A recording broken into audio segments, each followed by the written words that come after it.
Сен білесің бе, Қазақстанның өзен көлдері туралы? Бурабай көлдері. Бурабай көлдеріне Бурабай, Шортанды, Үлкен Шобақты, Кіші Шобақты, Қотыркөл жатады.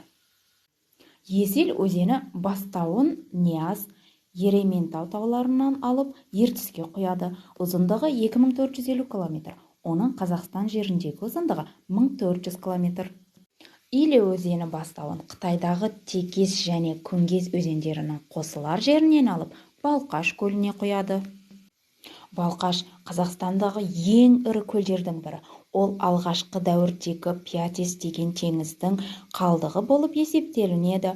Көл Сарыарқа мен Сарыесік құмдарының аралығында орналасқан.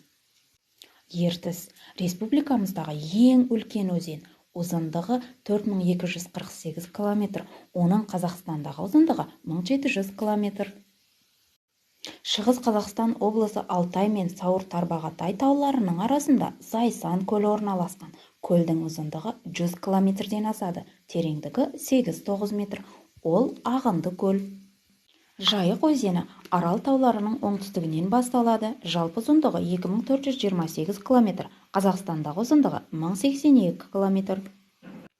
Сырдария өзені орталық Тянь-Шань жоталарынан басталып, Қырғызстан, Өзбекстан, Тәжікстан аймағы арқылы ағып, Қазақстанда Арал теңізіне келіп құяды. Ұзындығы 2219 км. Қазақстандағы ұзындығы 1400 км. Теңіз көлі Ақмола облысының аймағында орналасқан. Көлге Сарыарқадан басталатын Нура өзені келіп құйылады. Алакөл Алматы және Шығыс Қазақстан облыстарының аралығында орналасқан үлкен көлдердің бірі. Ұзындығы 104 км, ең терең жері 54 метр.